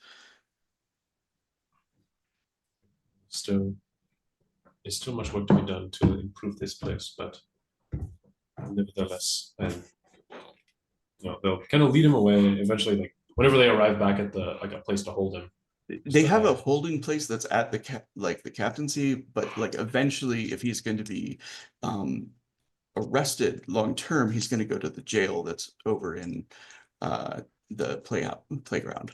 Yeah.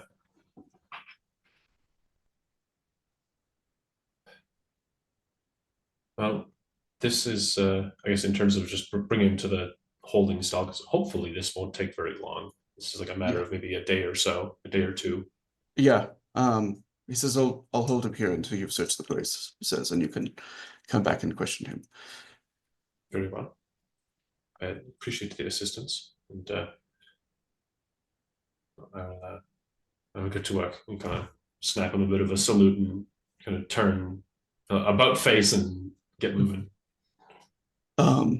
Yeah, and up in his, there quietly, and the it's easy to find the latch that he described, like a quick search, like the desk and stuff like that is like what you would imagine is just like normal daily receipts for like a coatman shop. Does that make sense? And when you go down into the area below, give me a wits and a search roll. Okay. Which is keen senses, and they'll let you use your enforcer in this case because that, Ooh, evidence nice. searching. Hell yeah. All right. So wits, keen senses, and enforcer for this one. Let's see here. Tally up my stuff. Just 2 keen senses is 1. Okay. Ooh.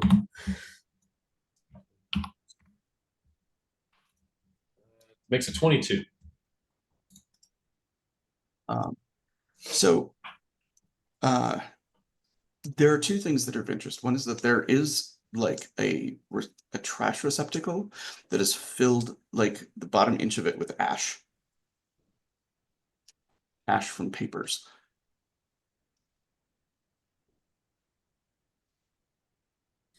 And the other is that, so like when you go into a post office, like there's like all the like boxes and stuff like that. Yeah. Against one wall, there's one of those. And at one point there were labels across the bottom of them, but all of them have been removed and there's not a letter in sight or anything filling any of them. Like the purpose of it is sort of mysterious at this point.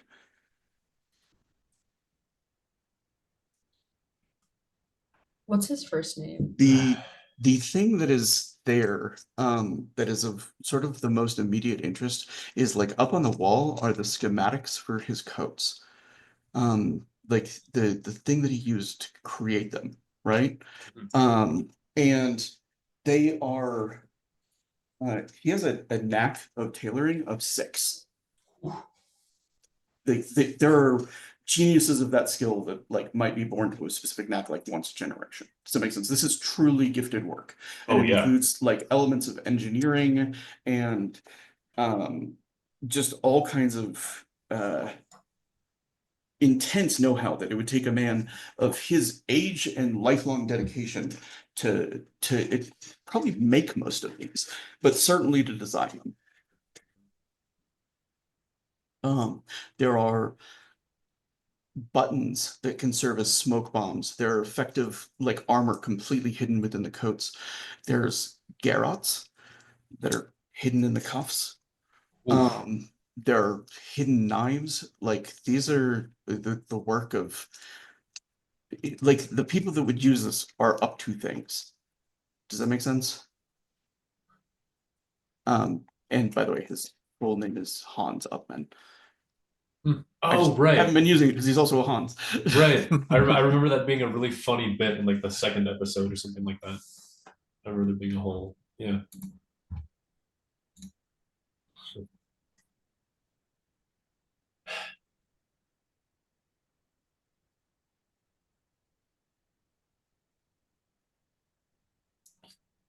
Is there any other areas of papers or anything like that? Any other like document storages? Just normal potentially? like purchases of cloth and fabric and string and all the things that he would need.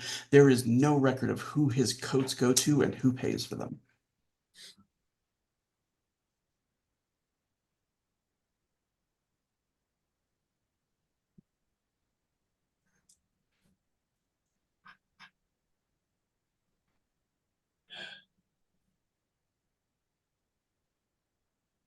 More questions than answers. Yeah, I mean, if there's nothing else to be found, he'll nothing incriminating enough to warrant keeping him out of his own abode. I mean, I've known about his his knack for unorthodox coats since I got mine. Doesn't come as an insane surprise that he's made other potentially weaponized coats. Um, yeah, and I assume are returning to the guardhouse. Yeah. He's being like treated well. He's like a pillar of the community. He's a shop owner. He's been here for a decade plus. He owns one of the oldest shops in this area. There's already like a few other members of like the Merchants Guild of Freiburg that are like, why is he there? But like the guard is like, we have some questions for him. Like that's all they're saying at this point. Does that make sense? Yeah. But he's clearly somebody that is going to create a hurrah if he remains arrested. Exactly. Yeah. There's going to be a problem. And the guard captain is like, I've moved him to a cell if you wish to speak to him.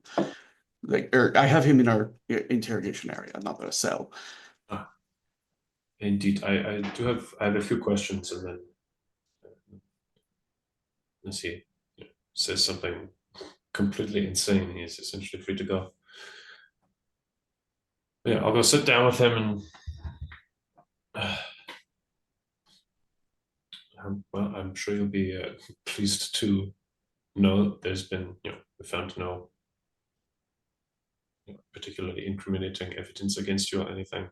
And I apologize just immediately again for the inconvenience of all of this. I appreciate your cooperation with us.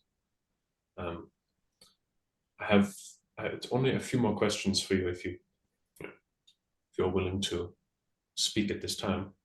Willing to speak, but I do not promise to answer your questions. Yeah, of course, it is understandable. Real quick, we got like an actual description of the like who we think is the sus gunpowder lady? Yeah. Okay.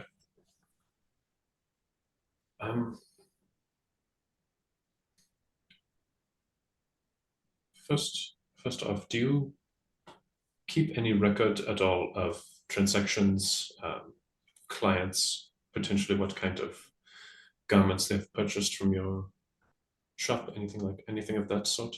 I think you understand enough about the nature of the garments that I make. The discretion is key to what I do. Indeed. And with that being said, there is an individual who has been a somewhat frequent shopper of yours who we essentially know is connected to a rather grand conspiracy. He'll give the description. Kind of just pauses here. So you're talking about Margot. Indeed. Is the puppeteer. Indeed. You know that I have an association with her. You've been here twice when she has been present. Of course. There is a threat to our safety and potentially, to an extent, the safety of a good portion of the nation taking refuge here in the city. We believe that she's connected, and if you are willing to divulge if she has purchased any of your particularly armed or armored garments, just so we know what we may be up against should things not go smoothly. That is all I ask. You have seen the nature of the items I've placed into the garments. I left the schematics out. Says if you think any of them are a great danger to you, just kind of like looks amused and like looks to the Draconizon on your arm.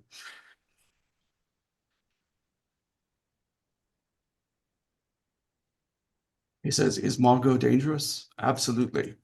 To you? To others, who's to say?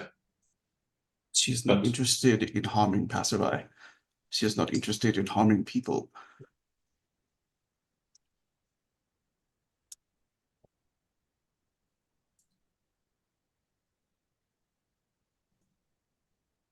He says, let me ask you a question. Says, if a barrel filled with black powder had gone off underneath Redmond Earhart and Archbishop Rosencreutz when they stood upon a pavilion making new laws, would you have mourned them? Mourned? Likely not. Been concerned as to what may happen next, most definitely. Of course, because Eisen is a place that has always had a firm sense of order, a great sense of power, and who was at the top of it and who was at the bottom. And yet, the Imperator has been dead how many years now? And we have not fallen into chaos.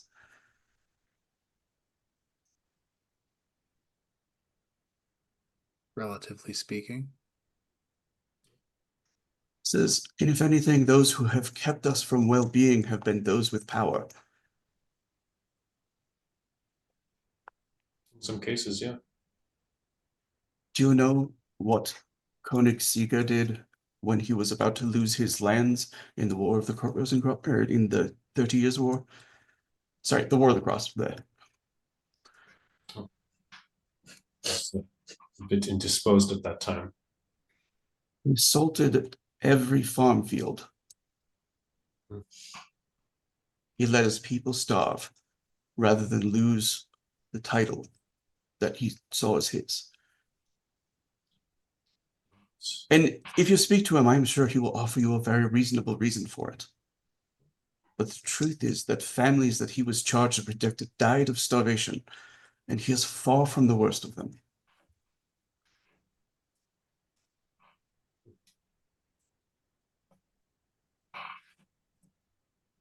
You do make good points. You were a nobleman. He says, I understand that my chances of convincing you are very small. No, on the contrary. My life has been anything but noble. But I appreciate the compliment.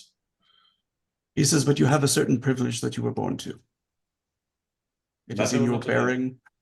It is in your every mannerism, but I think you are still an honorable man. And I am certain that there are honorable men amongst the Iron Princes. But what does it matter when power will corrupt them?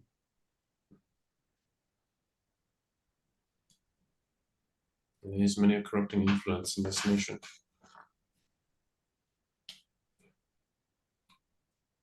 Well, I do not wish to, extend your evening any longer. I have no more questions. I have no more reason to keep you here. You're free to go. And again, I appreciate you being cooperative with us. Says, I hope one day you see the reason that I do.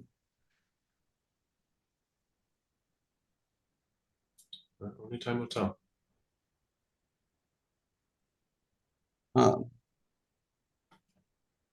He kind of pauses at the doorway. He says, Margot is a true believer, and she will give her life for what she believes in. But you and those close to you have an opportunity to make sure that no one else is harmed by that sacrifice. And he steps out after that. Very interesting. I think I'll be returning to my actual house. And the once in a blue moon that I actually do to kind of ponder all this. Not feeling so comfortable in your private guardhouse with your private bar. The pondering shack. More so, I want a more comfortable space. Yeah. I just want to check in on my buddy. Yeah. Yeah, and Otto is there in your townhouse. You see that he has in his hand one of the nuts from the tree that's down in your area, the tree that grew from the Rishlingen. There are a number of Conras who've pawned different like nuts and fruits and stuff like that, claiming that they cure all manner of illness from the tree. You don't know if it's one of those, or they do it does like bear them, but like he just seems to be like holding it and sitting calmly.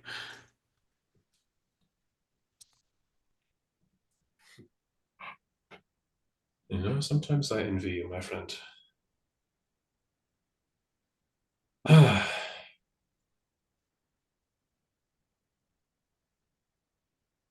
appear to be so at peace all the time. I know it is not the case, but still. Cannot help but wish for more of that peace for all of us.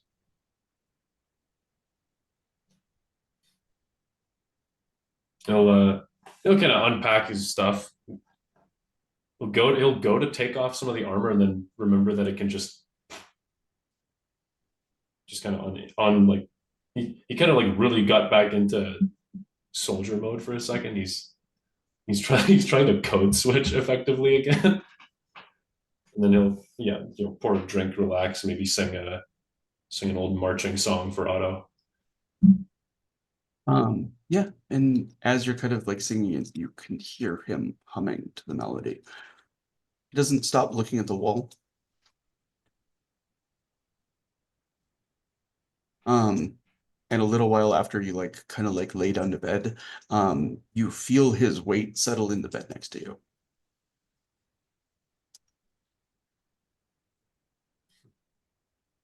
I'm actually going to close out on that image. No, you can't. Why not? I said. But my cork board. You can work with Gloria on the corkboard. She's got several episodes worth of corkboard evidence to add, I believe. There's so much. We'll chat.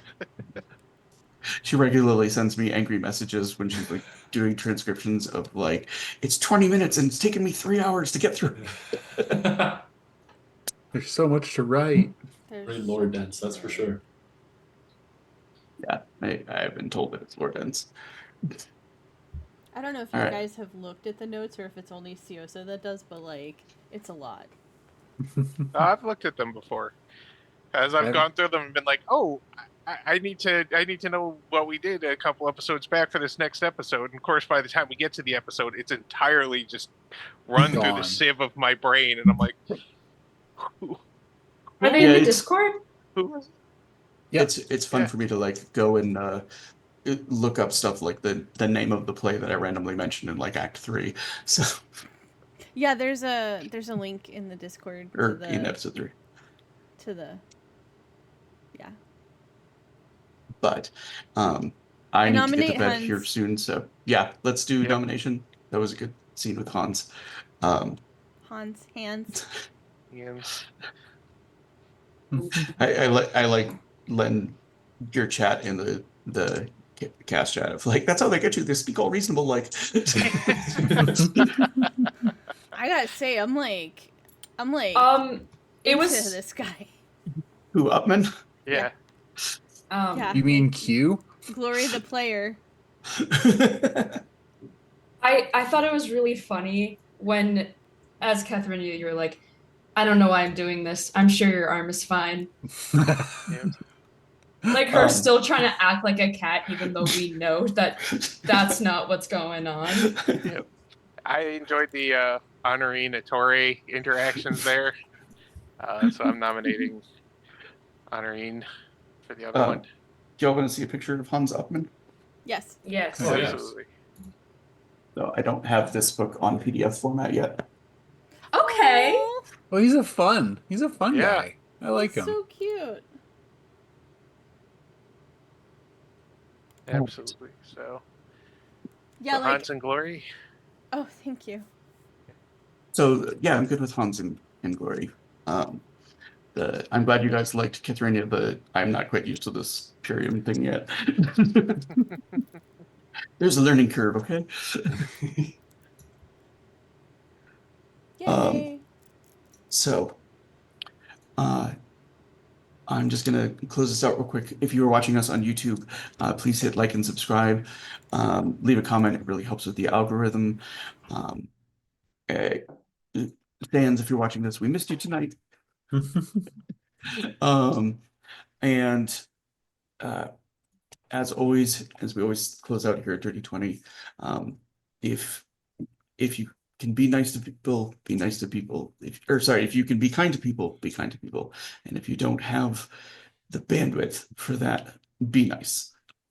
Everyone that you meet is deserving of courtesy, even if they don't offer it to you in kind. So thank you very much, and we will see you next Sunday. Good night, everybody. Night. Good night. Bye.